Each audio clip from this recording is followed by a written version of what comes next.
మనం ఒకళ్ళిద్దరు ముగ్గురు నలుగురు ఐదుగురు ఆరు కాదు. మన వాళ్ళు అడిగారు, ఏమని అడిగారంటే, ఎందుకంటే అన్నయ్య గారు మీరు చాలా టైంలో ఉన్నారు కదా, ఇప్పుడు ఈ దశంభాగం మళ్ళీ సంఘానికి ఉపయోగిస్తా అంటారండి అంటే నేను అన్నా, నీకన్నా నేను చాలా ముగ్గురున్నాను.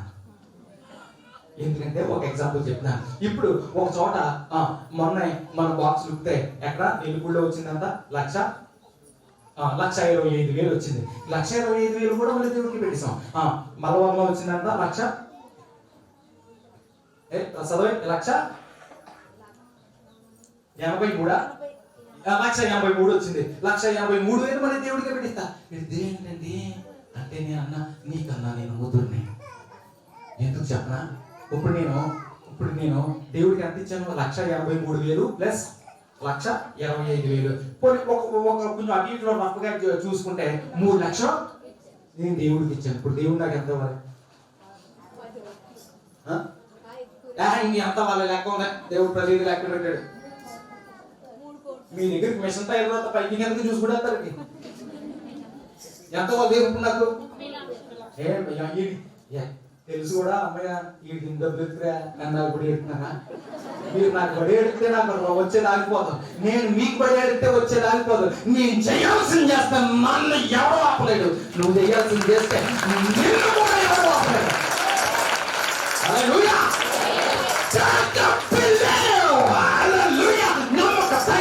నమ్మకాన్ని కూడా ధైర్యం ఉండాలి. అప్పుడు నేను చెప్పాను, మీకన్నా నేను ముదిరిని. ఎందుకంటే సంఘానికి చాలా విస్తారమైనటువంటి నీడి ఉంది, అవసరం ఉంది. ఎక్కడ సంఘం అక్కడే ఉంది. నెల్లిపూడిలో చాలా పెట్టుబడి ఉంది, మలవరంలో పెట్టుబడి ఉంది, కొడవల్లో పెట్టుబడి ఉంది, కాకినాడలో పెట్టుబడి ఉంది, కావాల్సిపేటలో ఇంకా ఎక్కువ పెట్టుబడి ఉంది. అంటూ ఇప్పుడు నేను ఏం చేయాలంటే నా నమ్మక ధైర్యాన్ని నేను పెంచుకుని వచ్చేదంతా దేవుడికి ఇస్తుంటే దానికి అనకూడదు. తెచ్చినట్టు ఇస్తాడు అనుకుంటున్నాను, అలా అనకూడదు. కానీ 100% 100% ఉచిత ఇస్తాడు మళ్ళా దేవుడికే. హల్లెలూయా. To believe. ఆమేన్. నమ్మక ధైర్యం ఘనత మహిమ యేసుకే చెందునుగా. ఘనత మహిమ యేసుకే చెందునుగా. ఘనత మహిమ యేసుకే చెందునుగా. హల్లెలూయా. హల్లెలూయా. హల్లెలూయా. కనుక మనం నమ్మాలి, ఆర్థికంగా నమ్మాలి, పరిశుద్ధతలో నమ్మాలి, ఆరోగ్యంలో నమ్మాలి. ఆమేన్. నువ్వు చేసింది నువ్వు చేయాలి. ఆమేన్. నువ్వు చేసింది నువ్వు చేయడానికి చాలా కష్టం తెలుసా? కబుర్లు చెప్పడం చాలా సులువు, చెయ్యాల్సింది చేయడం మాత్రం చాలా కష్టం. కానీ చేసావా, దీవెన అంటే ఏంటో చూస్తాం. చేసావా, ఆరోగ్యం అంటే ఏంటో చూస్తాం. చేసావా, మనిషిని దేవుడు ఎంత దీవించగలడో చూస్తాం. హల్లెలూయా. నమ్మక ధైర్యం. నమ్మకానికి కూడా దమ్ము ఉండాలి. అందరూ నమ్మడం. అందరూ ఎవరు తోమాయ ఉన్నాడు, నేను అందులో ఏదంటేనే అప్పుడు చూస్తాను. అందుకనే మన ఇండియా బుద్ధి అంతా అలాగే, మన దేశం. అందుకనే తోమాని ఎక్కడ పంపాడు? మన దగ్గరికి పంపాడు. ఎందుకంటే ఆయన చెప్తేనే కరెక్ట్ గా మనకు సెట్ అవుతుంది. దేవుడు స్తోత్రం కలిగిన కాక. ఇప్పుడు ఇక్కడ చెప్తున్నాను, ఇక్కడికి వస్తున్నాను. ఎక్కడికి వస్తున్నాను? ఏం చేశాడు? పెయింట్ ఇమ్మంటే ఎవరితో తీసుకొచ్చేస్తా తెగ పోగొడుతుంటే ఇది చాలా మంచోడు. వీడు గిల్టీ ఫీల్ అయిపోయి ఒకసారి టీచర్ గారి దగ్గరికి వెళ్ళిపోయాడు. టీచర్ గారు మీరు ఏమనుకోపోతుంది చిన్న మాట్లాడి అన్నాడు. అటు ఇటు చూసాడు. అది కదండి బాబు, మీరు నన్ను ఎక్కువ పోగొడుతుంటే నాకు ఇబ్బంది ఉందండి. నిజం చెప్పేస్తున్నానండి. మీరు ఏం చేస్తారు? దేని ఆ బొమ్మతో నేను వేసింది ఎవడో చేసింది దొరికితే మీరు ఎంత వేసినా బాగోలేదు అంటారని, ఎవడో చేసింది దొరికితే దానికి రంగులు మీ దగ్గరికి వస్తే సూపర్ అని తెగ కూడా ఎత్తంటే నాకు అదోలా ఉందన్న. అప్పుడు టీచర్ చెప్పాడు. టీచర్ ఏమన్నాడంటే, నీవు నన్ను సాటిస్ఫై చేయడానికి ఇంతవరకు నువ్వు పెయింటింగ్ వేస్తావు. నువ్వు నన్ను సాటిస్ఫై చేయడానికి ఎంతవరకు పెయింటింగ్ వేస్తావు. నన్ను సాటిస్ఫై చేయడానికి నువ్వు పెయింటింగ్ వేసినంత కాలం, ఇంతకు ముందు బొమ్మలు వేసావు, అంతకు మించి ఎప్పుడు వేయలేవు. కానీ నిన్ను నువ్వు తృప్తిపరచుకోవడానికి, నీ టాలెంట్ డెవలప్ చేసుకోవడానికి ముందుకెళ్ళు, సూపర్ ఉంటావని చెప్పాడు. హల్లెలూయా. హల్లెలూయా. నీలో ఉన్న టాలెంట్, ఒక మాట నేను చెప్తున్నాను, నీవు ఎప్పుడు దేవుణ్ణి మనం నమ్మగలము అంటే మనం చేయాల్సింది చేసినప్పుడు. ఆమేన్. దేవుణ్ణి కానీ నమ్మితే దానికి మించిన ఆయుధం ఈ ప్రపంచంలో లేదు. ఆమేన్. కానీ మనిషి నమ్మడం. హల్లెలూయా. నమ్మక ధైర్యం. నమ్మకానికి కూడా ధైర్యం కావాలి. అందరూ నమ్మరు. నమ్మకానికి కూడా ధైర్యం కావాలి. నమ్మకానికి కూడా ధైర్యం కావాలి. ఒకసారి ఏం జరిగింది అన్న విషయాన్ని నేను చూసి నేను ముందుకు వెళ్ళడానికి ఇష్టపడుతున్నాను. చూడండి, ఒకసారి ఏం జరిగిందంటే, ఒకసారి నీవే కానీ చేయాల్సింది చేస్తే దేవుడి సహాయం ఎలా వస్తుంది? అది ఆర్థిక సహాయం అవ్వచ్చు, ఆరోగ్య సహాయం అవ్వచ్చు, బంధువుల సహాయం అవ్వచ్చు, ఇరుకులో ఉన్న సహాయం అవ్వచ్చు. ఏదైనప్పటికీ నువ్వు చేయాల్సింది నువ్వు చేసినప్పుడు ఏ రకంగా దేవుడు నేను జ్ఞాపకం చేసుకుంటాడు అన్న సత్యాన్ని నేను చెప్పడానికి నేను ముందుకు వెళుతూ ఉన్నాను. చూడండి, 2 సమూయేలు 22వ అధ్యాయం 11వ వచనం. 2 సమూయేలు 22వ అధ్యాయం 11వ వచనం. 2 సమూయేలు 22:11. కెరూబుల మీద ఎక్కి ఆయన ఎగిరి వచ్చాను. ఇక్కడ ఏం జరిగింది అన్నది విషయాన్ని నేను చెప్పేస్తూ ఉన్నాను. ఇక్కడ నేను రిఫరెన్స్ చెప్తాను, మీరు ముందుకు వెళ్ళిపోండి. ఏంటి ఇక్కడ ఏం జరిగిందంటే, 2 సమూయేలు 21వ అధ్యాయాన్ని అంతటిని కానీ మనం పరిశీలన చేసుకుంటే, 21వ అధ్యాయాన్ని 22వ అధ్యాయాన్ని మనం పరిశీలన చేసుకుంటే, అందరూ నాకేసి చూడండి. ఇప్పుడు నాకేసి కమాన్. అందుకనే నేను రాసింది కూడా మీరు నాకే చూడండి. 21వ అధ్యాయం 22వ అధ్యాయం ఏం జరిగిందంటే, ఇక్కడ దావీదు యుద్ధానికి వెళితే సమస్యలు పడిపోయాడు, కళ్ళు తిరిగి పడిపోయాడు, శత్రువులందరికీ చిక్కిపోయాడు. ఇప్పుడు కళ్ళు తిరిగి పడిపోయిన చంపడం అంటారా? అయిపోయింది దావీదు పని అనుకున్నాను. దావీదు కూడా నా పని అయిపోయింది అనుకున్నాడు. కళ్ళు తిరుగుతూ ఉన్నాయి, కళ్ళు తిరిగి సమస్యలు పడిపోయాడు. ఇంటికి వెళ్ళిన తర్వాత జాగ్రత్తగా మీరు చూసుకోండి. 21వ అధ్యాయం 2 సమూయేలు 21వ అధ్యాయం 15వ వచనాన్ని చూస్తే, దావీదు కళ్ళు తిరిగి పడిపోయాడు. అయిపోయింది నా పని అనుకున్నాడు. ఈసారి ఏంటి చంపడం ఎంతలా అనుకున్నాడు. కానీ అప్పుడు దావీదు నాకే చూడండి. అప్పుడు దావీదు దర్శనాన్ని చూస్తూ ఉన్నాడు. ఏం జరిగిందంటే, ఆ దర్శనంలో కెరూబుల మీద దేవుడు దిగి వచ్చి దావీదును రక్షించాడు. హల్లెలూయా! కెరూబుల మీద దిగి వచ్చి దావీదు రక్షించాడు. కెరూబు ఏంటి అన్న సత్యాన్ని కానీ ఒకసారి మనం పరిశీలించుకుని కానీ మనం చూసుకుంటే, ప్రియులారా, ఆదికాండం 3వ అధ్యాయం 24వ వచనం చూస్తే, ఏదోని తోటలో కెరూబుల్ని కాపలా ఉంచుతాడు. కెరూబులు దేనికి అంటే కాపలా ఉంచుతాడు. అది ఏ కాపలా అయినా, ఆర్థిక కాపలా అయినా, కుటుంబ కాపలా అయినా, ఆరోగ్య కాపలా అయినా, ఏదైనప్పటికీ నువ్వు చేయాల్సింది నువ్వు చేసినప్పుడు దేవుడు కెరూబుల మీద నుంచి దిగి వచ్చి సహాయాన్ని ఇస్తాడు. హల్లెలూయా! కెరూబుల మీద నుంచి దిగి వచ్చాడు. ఇక్కడ చూస్తూ ఉన్నాడు, దావీదు చూస్తూ ఉన్నాడు. అయ్యో, నా పని అయిపోయింది, నా కళ్ళు తిరిగి సమస్యలు పోయాడు. శత్రువులు అందరూ అనుకుంటున్నారు ఎంత అయ్యింది చంపడం అనుకుంటున్నారు. అయిపోయింది అనుకున్నారు, నవ్వుకుంటూ ఉన్నారు, యుద్ధాన్ని ఆపేశారు. ఎందుకంటే ప్రధానమైన వ్యక్తి కింద పడిపోయిన నాస్ట్రాలు అనుకుంటున్నారు. కానీ దేవుడు ఎట్లా సాయం చేశాడు? కెరూబుల మీద నుంచి దిగి వచ్చి దావీదుని యుద్ధ రంగంలో ఓడిపోయిన, సహాయం లేనటువంటి 100% ఏ వ్యక్తి సహాయం చేయలేనటువంటి పరిస్థితుల్లో దేవుడు కెరూబుల మీద నుంచి దిగి వచ్చి సహాయాన్ని అందించాడు. దానికి కారణం ఏంటంటే, దావీదు నీతిమంతుడని కాదు, దావీదు గొప్పవాడని కాదు, దావీదు ఉత్తరించాడని కాదు, దావీదు తను చేయాల్సింది చేసి అందుకన్నా ఎక్స్ట్రా చేశాడు కనుక ఆయన సమయాల్లో దావీదు దేవుడు రక్షించాడు. హల్లెలూయా! అందుకనే దావీదు అంటూ ఉంటాడు కదా, 2 సమూయేలు 22వ అధ్యాయం 1వ వచనం 11వ వచనం చూస్తే, సమస్యలినప్పుడు మృత్యువు యొక్క అలలు నన్ను చుట్టుకున్నప్పుడు పాతాళమును అరికట్టగను, మరణపు ఉరులు ఆవరించగను. ఒకవైపు పాతాళం పిలుస్తుంది, ఒకవైపు మరణం పిలుస్తూ ఉంది, ఒకవైపు శత్రువు దగ్గర ఉన్నాడు. ఎట్టి పరిస్థితుల్లోనూ నాకు బతకడానికి అవకాశం లేదు. అయినప్పటికీ కెరూబుల మీద నుంచి ఆయన వచ్చి నన్ను రక్షించాడు అని చూస్తూ ఉన్న దర్శనాన్ని వివరించి పాట రూపంలో రాశాడు. ఇప్పటికీ సజీవంగా మన మధ్య ఉంది. దేవుడు స్తోత్రం కలుగును గాక. హల్లెలూయా! నీవు చేయాల్సింది నువ్వు చేసినప్పుడు నీవు తెలియకుండానే విశ్వాసం పెరుగుతుంది. నీవు చేయాల్సింది చేసినప్పుడు నీకు తెలియకుండానే విశ్వాసం పెరుగుతుంది, నమ్మకం పెరుగుతుంది. దేవుని వైపు అడుగులేస్తావు, ముందుకెళ్తావు. కుటుంబం ముందుకెళ్తుంది, ఆర్థికంగా ముందుకెళ్తుంది, అనుకున్న దాంట్లో ముందుకెళ్తుంది. ఏదైతే జరగదో అది జరుగుతుంది. ఏదైతే అసాధ్యం అనుకున్నావో అది సాధ్యపడతాయి. అయితే దానిని నీవు నమ్మితే చాలు. అది గ్రంథం చెప్తుంది. దానికి కారణం ఏంటంటే, మనుషులు నమ్మడానికి ధైర్యం కావాలి. అది ఎప్పుడు స్టార్ట్ అవుతుందంటే, 6 సంవత్సరాలు పూర్తయిన తర్వాత అక్షరాభ్యాసం చేసినట్లుగా నమ్మడం ప్రారంభిస్తే, చేయాల్సింది చేసినప్పుడు నీవు ఆదరణ పెరుగుతుంది, లేకపోతే మూర్ఖత్వం పెరుగుతుంది. మూర్ఖత్వం వేరు, విశ్వాసం వేరు. నీకు ఒక ఎగ్జాంపుల్ చెప్పి నేను ముందుకు వెళ్తాను చూడండి. ఒకసారి పాలెంకి చౌ గారు ఎక్కడెక్కడ సౌత్ కొరియాలో ఒకసారి పాలెంకి చౌ గారు వచ్చారని చెప్పి చాలా మంది వచ్చారట. వస్తే ఒక చోట కాలువ దాటానికి వెళ్ళేటప్పుడు కొందరు సోదరులు, అయ్యో మన స్త్రీలు కాలువ ఈత వచ్చిన వాళ్ళు వెళ్ళిపోతున్నారు, ఎంత బాధ వచ్చింది, పాలెంకి చౌ గారు మళ్ళీ రారు, మనం ఏం చేద్దాం చెప్పండి అంటే వాళ్ళు అప్పుడు అనుకున్నారట, వాళ్ళు ఏమనుకున్నారు, ఏదైనా సరే దేవుడు మనకు తోడుగా ఉంటాడు, నోరాన్ని సాధిందాం అని చెప్పేసి వెళ్ళారు. తీరవద్ద ఎవరెవరైతే వచ్చారో వాళ్ళందరూ చచ్చిపోయారు.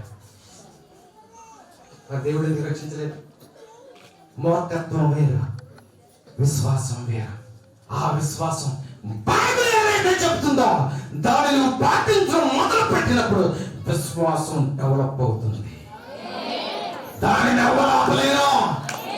అది మామూలు పవర్ కాదు.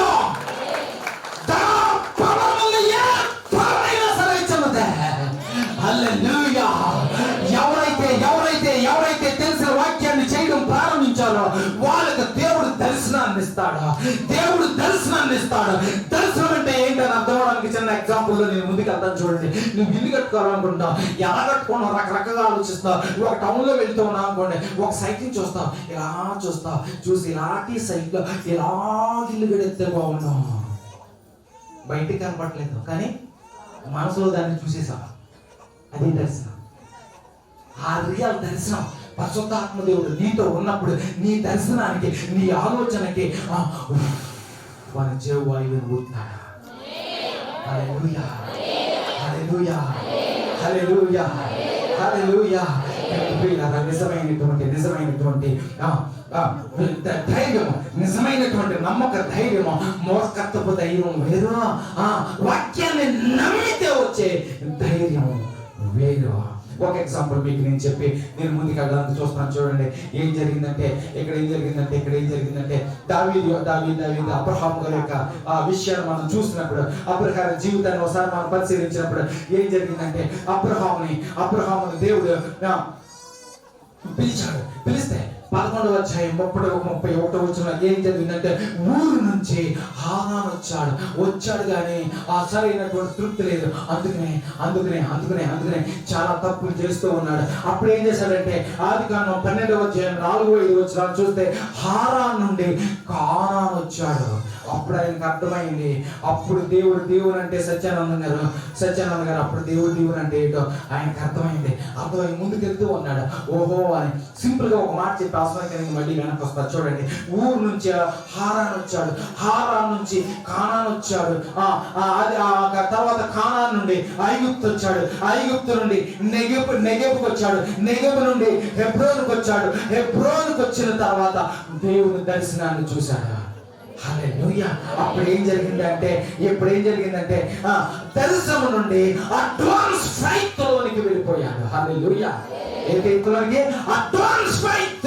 అందుకనే నీకు నాకు కూడా విశ్వాసులకు తండ్రి అయ్యాడు. కొన్నిసార్లు దేవుడి వాక్యాన్ని నేను పాటిస్తూ ఉన్నా, రిజల్ట్ ఏం కనపడదా, చేసిన ఒకలాగే ఉంది, చేయకపోయినా ఒకలాగే ఉంది, సర్లే ఏదో చేద్దాం అనుకుంటూనే చెయ్యడం మానకుండా ఉంటే నీలోనికి నాలోనికి ఈ యొక్క నిజమైన విశ్వాసం, దేవుని వాక్యాన్ని నమ్మి ఆ డేర్నెస్ మనలో పుట్టింది, అభివృద్ధి చెందుతూ ఉంటుంది, ముందుకు వెళుతూ ఉంటుంది, చెలవరిస్తుంది, పలవరిస్తూ ఉంటుంది. కనుక రాబోయే రోజుల్లో మన సహవాసం సముద్రంలా ఉండబోతూ ఉంది.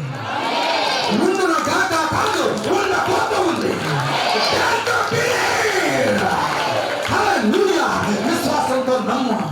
ఘనత మహిమ యేసుకే చెల్లును గాక. దేవుడు చెప్తాలే, అది మూర్ఖత్వం అవుతుంది. కానీ నీవు చేయాల్సిన నువ్వు చేసినప్పుడు నీలో కొత్తది పుడుతుంది. దేవుడు పుట్టించింది ఏది ఆగిపోదు, అభివృద్ధి చెందుతూ ఉంటుంది. హల్లెలూయా.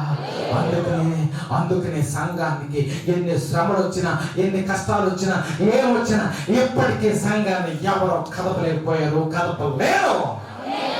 హల్లెలూయా. హల్లెలూయా. కనుక దేవుని ఆలోచన నుంచి పుట్టింది ఏదైనా సరే చాలా గొప్పదవుతుంది. ఘనత మహిమ యేసయ్యకే చెల్లును గాక. హల్లెలూయా. ఇక్కడ నేను మళ్ళా వెనకొస్తున్నాను. అబ్రహాము దేవుడు పిలిచినప్పుడు ఊరు నుంచి హారాన్ వచ్చాడు. అబద్ధాలు ఆడుతూనే ఉన్నాడు. Come on look at me and think with me and be with me. Okay నాతో నా ఆలోచన వైపు చూడండి, నా ఆలోచనతో నాడండి, మీకు అర్థమవుతుంది. ఇక్కడ ఏం చేశాడు? దేవుడు పిలిచాడు అబ్రహాముని. పిలిస్తే ఊరు నుంచి ఎక్కడికి వచ్చాడు? హారాన్ వచ్చాడు. కానీ అబద్ధాలు ఆడుతూనే ఉన్నాడు. పాపం విడిచిపెట్టాడు కానీ బలహీనతలు వెంటాడుతూనే ఉన్నాయి.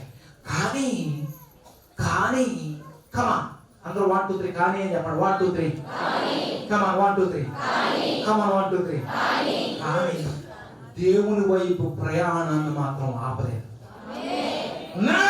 అనుకుంటూ ఉన్నాడు.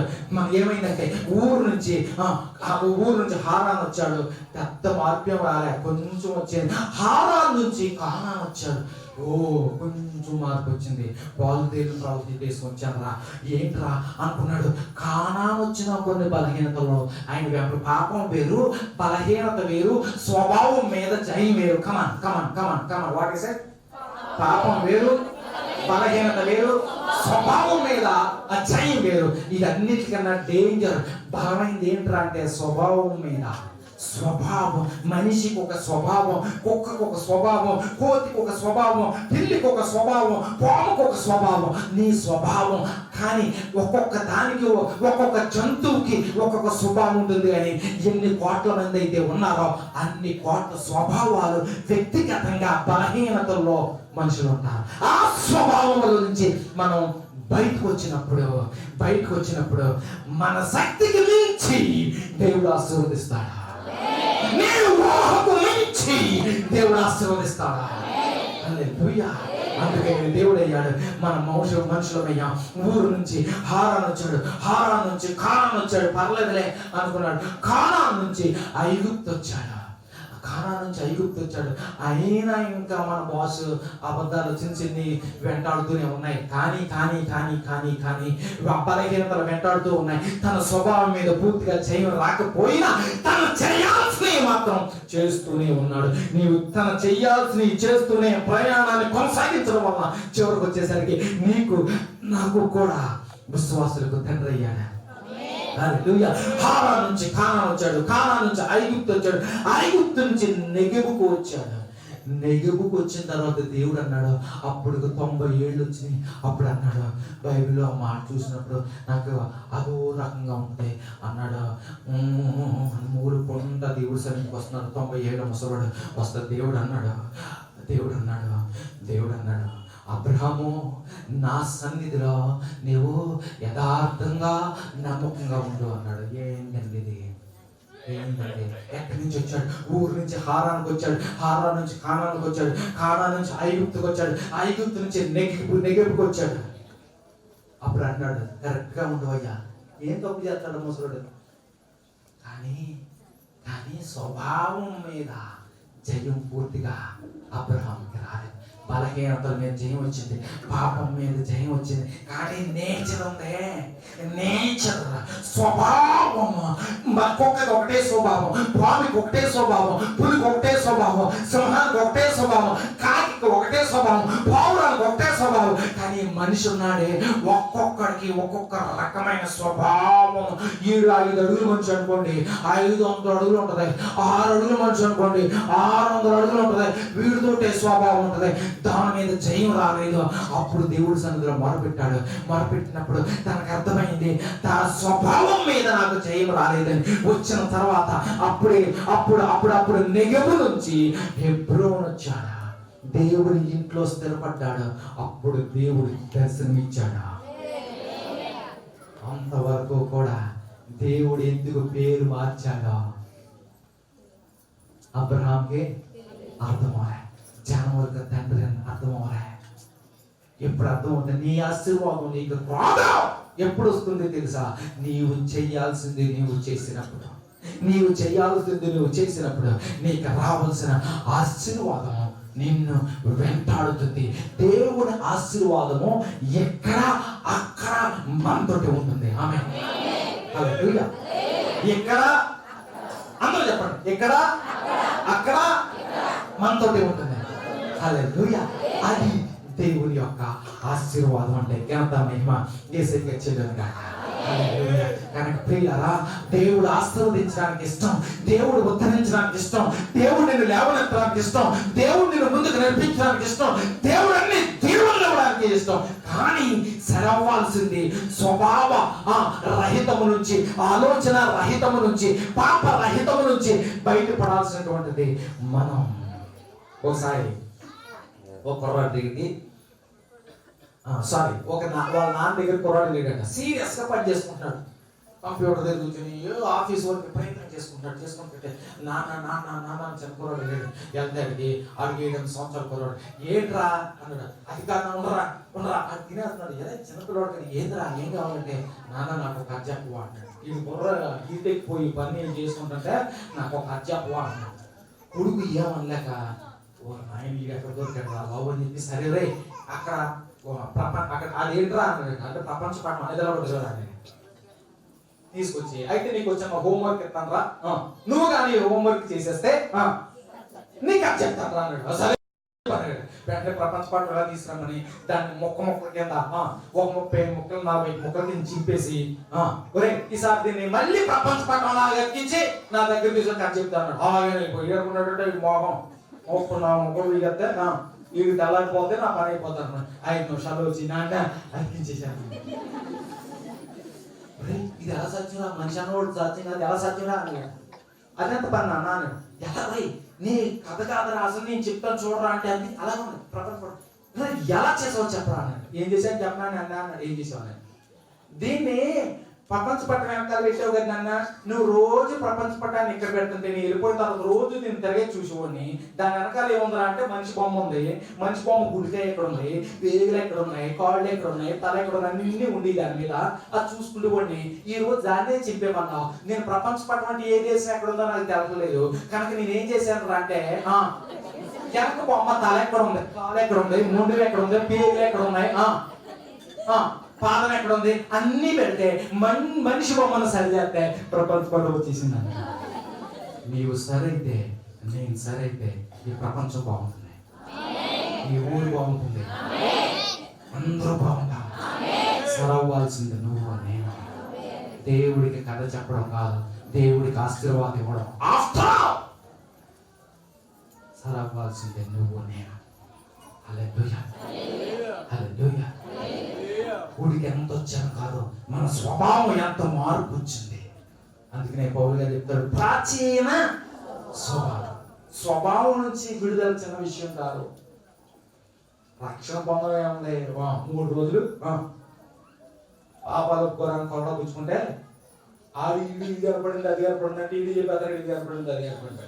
కనపడతారు రక్షణ కాదురా బాబు, కనపడితే అదాడు పౌరం కనపడింది అని అంటే నా దగ్గరికి వచ్చిన పెడతాను. నాకంటే పౌరం కనపడింది, ఏంటి కనపడింది, కొసి తినేదా అవుతున్నా ఏమనుకున్నారు. పౌరం ఏంటి నీకు, పౌరం నాకు కనపడిపోయింది. నష్టం పొందడం కాదు బాబా, దాన్ని నిలబెట్టుకోవడం కష్టం. మన స్వభావాన్ని మార్పు చెందించడం చాలా చాలా చాలా చాలా కష్టమైన విషయం. ఘనత మహిమ యేసుకే చెల్లును గాక. హల్లెలూయా, హల్లెలూయా, హల్లెలూయా. बोलो यीशु महाराज के, बोलो यीशु महाराज के, बोलो यीशु महाराज के. కనుక ప్రియులారా, మనం డేర్ టు బిలీవ్. అందరూ చెప్పండి మన ప్రసంగం ఏంటి? Come on 1 2 3 dare to believe. Come on 1 2 3, come on 1 2 3.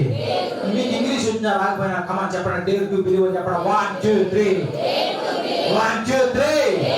ఈసారి తెలుగులో చెప్పండి.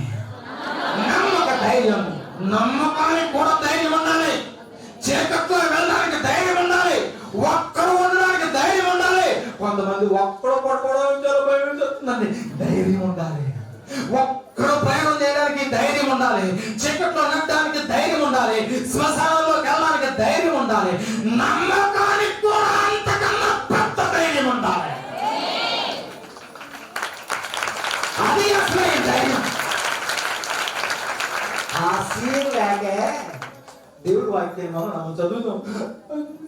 దేవుడు ఇలా చెప్తున్నారు. దేవుడు వాక్యాన్ని యాక్చువల్గా సరే మనం మనిషి నేచర్ని చూసుకుంటే దేవుడి వాక్యం బైబిల్ ఏం చెప్తున్నా అనండి.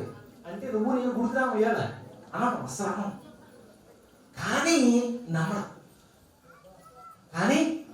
నమ్మడం, చదువుతారు కానీ నమ్మడం. అందుకనే ఈ సంవత్సరం, కొత్త సంవత్సరం మనం ఏం పెంచుకోబోతున్నాం? నమ్మకాన్ని అని చెప్పండి, విశ్వాసాన్ని అని చెప్పండి, నమ్మకాన్ని అని చెప్పండి, విశ్వాసం అని చెప్పండి. విశ్వాసం విశ్వాసం విశ్వాసం విశ్వాసం ఎంత ఆశీర్వాదమైనా ఎంత ఎంత అంటే ఇంకో మాట చెప్పలేదు. నీ ఊహకు అందదు, నీ ఊహకు అందదు. అంత దేవుడు దీవించాడు. మన సంఘాన్ని దీవించలేదా? నేను నన్ను దీవించలేదా? మన కుటుంబాన్ని దీవించలేదా? మార్పు చెందాల్సింది ఎవరు? మార్పు చెందాల్సింది ఎవరు? నేను. కమా, మార్పు చెందాల్సింది ఎవరు? మార్పు చెందాల్సింది ఎవరు? ఏ శివమై మార్పు చెందాల్సింది ఎవరు? మార్పు చెందాల్సింది ఎవరు? ఏ సాంబమై మార్పు చెందాల్సింది ఎవరు? ఏ తనమై మార్పు చెందాల్సింది ఎవరు? మార్పు చెందాల్సింది ఎవరు? హల్లెలూయా. మనం కానీ మార్పు చెందితే రాబోయే రోజుల్లో సంవత్సరానికి 1000 మంది బాప్తిసం ఇస్తారు. హల్లెలూయా. విస్తారమైనటువంటి ధనాన్ని దేవుని కోసం ఖర్చు పెడతాం. హల్లెలూయా. యేసు మహారాజ్కి నేను ఒక విషయాన్ని మీకు నేను ఇప్పుడు చెప్తూ ఉన్నాను. ఎప్పుడు మనం నమ్మగలము అంటే తెలిసిన వాక్యాన్ని పాటించాలి. విత్తనం వేరు. ఏంటి రెడీ పెట్టారా? ఎక్కడ ఉంది? ఇక్కడే ఉందా? Okay, right. మీరు అలాగే ఇలా తీసుకొస్తారా? ఎవరు చేత పంపుతారు? లేకపోతే ఇలా వెళ్ళిపోండి, ఫాస్ట్గా నాకు కావాలి. రైట్. ఇక్కడ ఏంటంటే విత్తనం అక్కడ ఉండండి, నేను తీసుకురామన్నా తీసుకురండి. ఉన్నారండి? ఓకే, అయితే ఓకే. విత్తనం వేరు, ఫలం వేరు. ఇప్పుడు విత్తనం వేరు, అందరూ చెప్పండి. విత్తనం వేరు, నాకేం చూసి చెప్పండి. విత్తనం వేరు, ఫలం వేరు. చూడండి, ఇప్పుడు పంట కోసాం, ఏమొచ్చింది? Very good. ఏమొచ్చింది? ఫలం వచ్చింది. కుప్పను కూర్చాం, ఏమొచ్చింది? ఫలం వచ్చింది. జీతం వచ్చింది, ఏం వచ్చింది? ఫలం వచ్చింది. విత్తనం కాదు, విత్తనం వేరు. 100 కాటా ధాన్యం వచ్చింది, ఏంటది? ఫలం. విత్తనం విత్తనం ఏం నాటుతాం? 200 కాటాలు నాటుతాం, అంతేనా? కాట కూడా ఉండదు, అంతేనా? అంతేనా? అందుకని విత్తనం వేరు, ఫలం వేరు. విత్తనం లేనిది ఫలం. అందుకనే దేవుని వాక్యం ఏమి పోలుస్తుందంటే విత్తనం అంటున్నాడు. హల్లెలూయా. మనం ఏం చేస్తామంటే ఫలం తెచ్చి చూస్తాం. దేవుడు ఏమంటాడంటే విత్తనం తెచ్చోడరా. విత్తనం లేకుండా ఫలం ఎక్కడ ఉంటుంది? పరిశుద్ధత లేకుండా నీ దగ్గరికి ఎలా వస్తానరా? స్వభావం మారకుండా నీలో నేను ఎక్కడ నివసిస్తానరా? విత్తనం ముఖ్యం. ఎగ్జాంపుల్ చెప్తాను చూడండి. కయ్యోను హేబెల్, కమా, ఏంటది? ఇద్దరు అర్పణలు తెచ్చారు. ఎవరు అర్పణ దేవుడు అంగీకరించారు? హేబెల్ అర్పణ. కయ్యోను అర్పణ అంగీకరించారు. ఎందుకని? Very good. తెలుసు, ఏదో చెప్పండి. ఎందుకని? స్వభావం అన్నారు, శ్రేష్టమైంది అన్నారు. ఏ అంటే ఈయన పంట తీసుకొచ్చాడు, శ్రేష్టం కదా? శ్రేష్టం కదా? శ్రేష్టం కదా? శ్రేష్టం కదా? కానీ విత్తనం వేరు, విత్తనం వేరు. విత్తనం ఫలిస్తుంది, పంట అరిగిపోతుంది.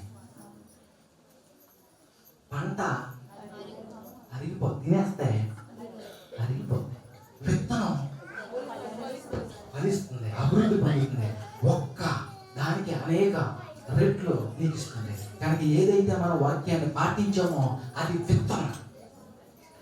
ఇక్కడ ఇక్కడ ఇక్కడ హేబెలు విత్తనం తీసుకొచ్చాడు, కయ్యూను పంట తీసుకొచ్చాడు.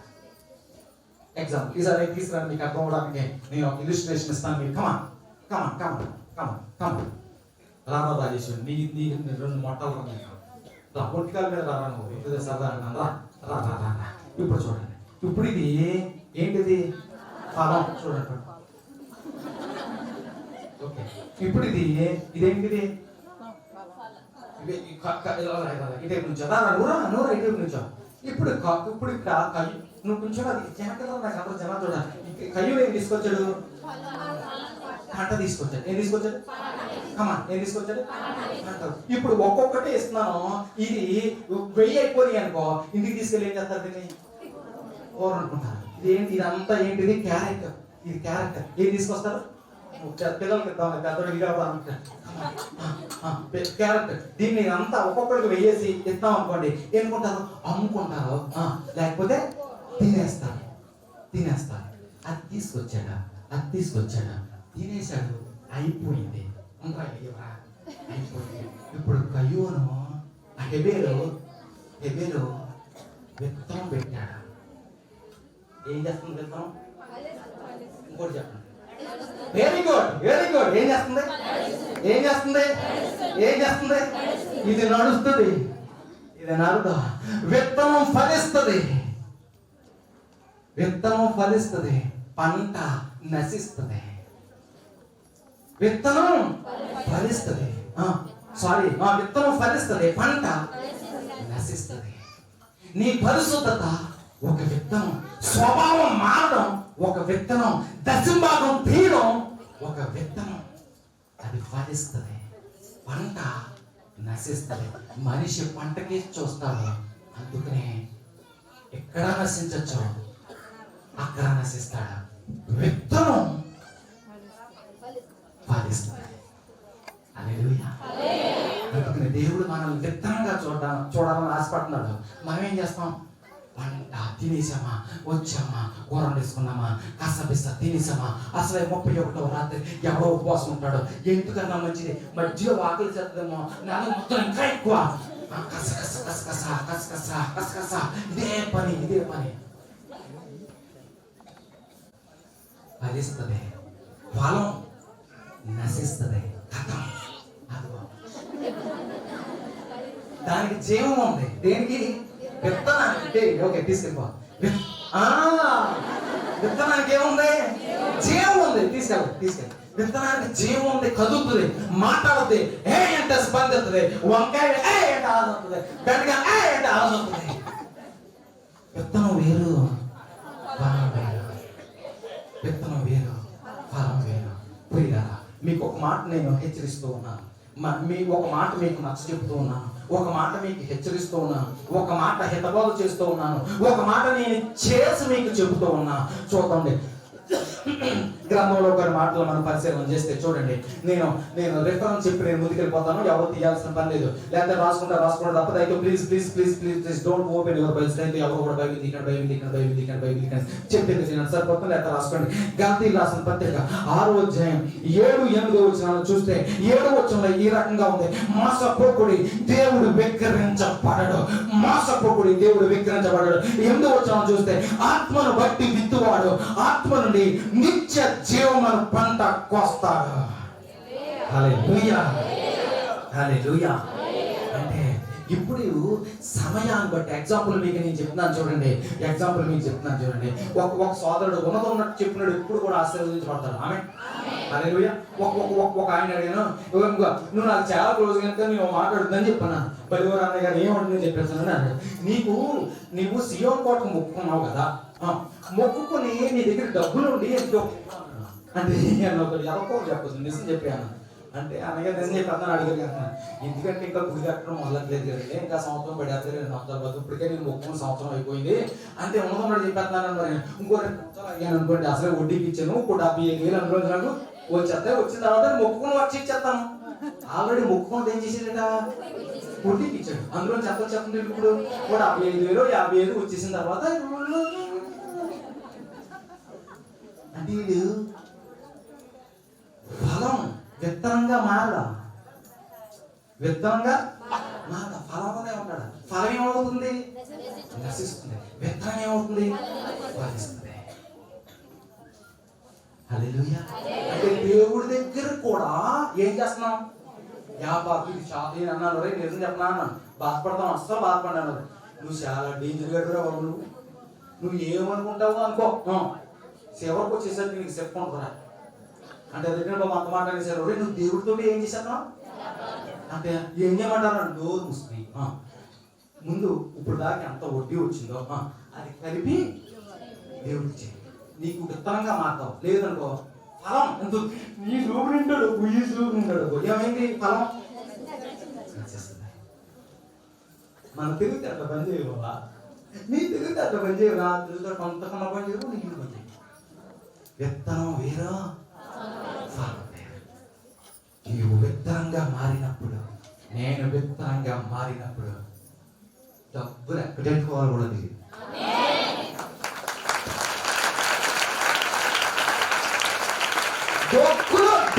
డబ్బులు కాదు నీ తత్వం అక్కడ దేవుడు చూసేది దేవుడికి చెత్తకాయతల డబ్బులు ఉంటాయి కానీ దేవుడికి ఏం కనపడుతుంది మన స్వభావం మన తత్వం మొన్న ఈవేళ కుర్రాడు మనకు సెలవు దొరకలేదు వెళ్ళిపోయిన తర్వాత వచ్చే కదా తర్వాత చూస్తాను ఒకవేళ నీ మాటలు ఎవరితో మాట్లాడుతున్నాడు మనకు తెలుసు మనవాడు తెలుసు ఉంటే మాత్రం తర్వాత నాకు కలు ఏదేం ఉపయోగం వచ్చేస్తానని అని చెప్పేసి ఆ ఉద్యోగి నుంచే వెళ్ళాడు అయితే అన్నాడు అన్నయ్య ఒక మాట చెప్తానండి దర్శనం బాగా తీరు నాకు అలవాట్లేదండి అన్న నేను అన్న నీకు ఒక మాట చెప్తాను నువ్వు గుడి రాకమా అన్నాడు ఎదురు అంటాడు చిన్నప్పుడు నా దగ్గర పెరిగాడు చాలా నా దగ్గర పెరుగుతున్నాడు అంటే వీడు జన్మలో ఏమవడం డబ్బులు 10 మేళ్ళ కట్టచ్చు 100 ఎకరం కొనొచ్చు 100 ఫ్యాక్టరీలు కట్టచ్చు ఇదంతా ఫలం ఏమవుతుంది నశిస్తుంది విత్తనం ఫలిస్తుంది దేవుడు నిన్ను నన్ను ఎలా చూడాలనుకుంటున్నాడు విత్తనంగా హల్లెలూయా హల్లెలూయా మనం దీవించను గాక ఆశీర్వదించను గాక ప్రోత్సహించను గాక హల్లెలూయా మనం ఎక్కడ ఉన్నాం అన్న సత్యాన్ని మరో చోట నేను ఇంకొక మాటలో నేను చెప్తాను ఒకసారి ఒక ఎడారిలోంచి ప్రయాణం చేస్తుంటే ఒక ఆయన అందరూ చెప్పండి ఎక్కడి నుంచి ప్రయాణం చేస్తాడు వెరీ గుడ్ సూపర్ చెప్పారు అలా చెప్పండి ఎక్కడ ప్రయాణం చేస్తాడు ఎడారిలో ఏం లేకపోయినా ఉండాలి ఏంటి వాటర్ నీళ్ళు ఉండాలి నీళ్ళు అన్నీ అయిపోయినాయి ఈడికి చచ్చిపోయేలా ఉంటే ఇంకా ఆఖరు సమస్యల దగ్గరకు వచ్చిన తర్వాత అక్కడ ఒక బోర్ కనపడుతుంది అంటే సచిన్ గారు ఏంటంటే ఏం కనపడుతుంది అక్కడ బోర్ కనపడుతుంది ఏం కనపడింది ఎడారిలో బోరే ఉంటుందా అందులో గుర్తుదాని దగ్గరికి వచ్చేసరికి దూరంగా ఒక బాటిల్ కనపడుతుంది బాటిల్ నిండా నీళ్ళు ఉన్నాయి బాగుందా లేదా అవును చెప్పండి బాగుందా లేదా అసలు కాదు అక్కడే ఉంటుంది చూసినట్టు అమ్మయ్య ముందు బాటిల్ నీళ్ళు ఏం చేయాలి బాటిల్ తీసుకుంటే దాని మీద అక్షరాలు ఉన్నాయి ఏమన్నాయంటే నీవు ఈ పక్కన నీ బాటిల్లో నిండా నీళ్ళు ఉన్నాయి కదా నీవు నీ పక్కన ఉన్న బోరింగ్ లో పోసేసి అప్పుడు కొడితే నీకు ఎన్ని నీళ్ళు కావాలి దాన్ని వస్తాయి నీ దగ్గర ఉన్న పాత్ర నిండా పట్టుకో కడుపు నిండా తాగు స్నానం చేయి అప్పుడు నీ లేదా ఈ బాటిల్ తాగేసావా నీ వెనకాల వచ్చేవాడికి నీళ్ళు ఉండవు కొంచెం ముందుకు వెళ్ళడానికి కూడా పట్టుకెళ్ళడానికి నీకు నీళ్ళు ఉండవు అనుకోవడం అంతే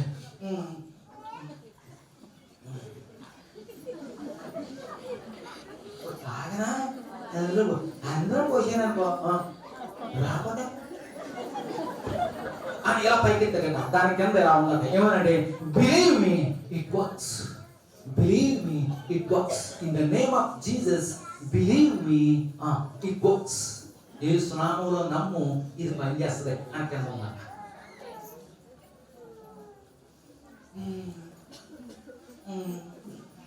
సరే చచ్చేది ఏదో చెప్తాం కింద ఏసయ్య అంటే ఎవరు సరే పోసుకున్నాను పడితే ఎందుకంటే కొలాయిలో కొన్నిసార్లు ఏం పోయాలి అక్కడ నీళ్లు కూడా ఏమైంది విత్తనంగా మారాయి హల్లెలూయా హల్లెలూయా సంఘంలో ప్రతి వారు నీవు నేను కూడా ఫలాలుగా కాదు ఫలాలుగా ఉండాలి హల్లెలూయా అది నీ శక్తి చేత నీ బలం చేత కాలేవు దేవుని ఆత్మ నడిపింపు ఉన్నప్పుడు మాత్రమే నీవైనా నేనైనా ఆ రకంగా ముందుకెళ్ళగలను హల్లెలూయా ఇప్పుడు నీళ్లు తాగాడు కావాల్సిన నీళ్లు వచ్చినాయి కూడా ఉన్న బాటిల్స్ నింపుకున్నాడు వెనకాల వచ్చే వాడికి కూడా ఉంది అలా ఎంతమందికి వచ్చినా నీళ్ళు ఉన్నాయి కనుక అది విత్తనం ఇది ఫలం కనుక విత్తనాలుగా ప్రతి వ్యక్తి విత్తనంగా మారును గాక ప్రతి వ్యక్తి విత్తనంగా మారును గాక కమాన్ పక్కన వాళ్ళు చెప్పండి షేక్ అండ్ ఇస్తే షేక్ అండ్ ట్రై కమాన్ అందుకో షేక్ అండ్ ఇచ్చి ఒక్కొక్కరిలో ఒకళ్ళు చూసుకోండి కమాన్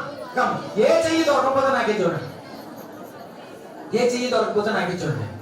యేసు నామములో నాకే చూడదు సుమా, మీ పక్క వాళ్ళకి ఎప్పుడు దొరకకపోతే నాకే చూడండి. యేసు నామములో, శక్తి చేత కాదు, బలం చేత కాదు, శక్తి చేత కాదు, బలం చేత కాదు, దేవుని ఆత్మ ద్వారా నీవు ఈ సంఘానికి విత్తనముగా మార్దువుగా ఆలోచనలు పరిశుద్ధాత్ముడు నీకు ఇచ్చునుగా. ఈ 12 గంటల తర్వాత నువ్వు విత్తనంగా మారబోతూ ఉన్నావా? విత్తనంగా మారబోతూ ఉన్నావా? హల్లెలూయా, హల్లెలూయా.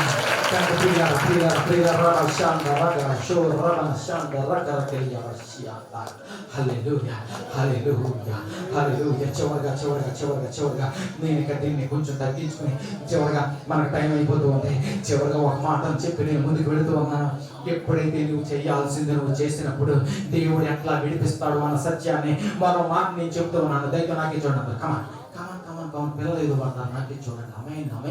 ఆమె చివరిగా నేను ముగించేస్తూ ఉన్నా. ఒకసారి దావీదు గారు తన కుమారుడైనటువంటి సొలొమోను పిలిచి రాజుగా అవి తర్వాత కొన్ని హెచ్చరికలు ఇస్తాడు. ఈ రకంగా ఉండు, ఆ రకంగా ఉండు, ఇలా ఉండు, అలా ఉండు అని చెప్పి ఒక మాట చెప్తాడు. పలానా వాడిని మాత్రం వదలకు. ఎవరిని వదలదంటాడు. ఎవడు ఒకడు 2 అక్షరాలు షిమి. Thank you. షిమి గాని ఉన్నాడు.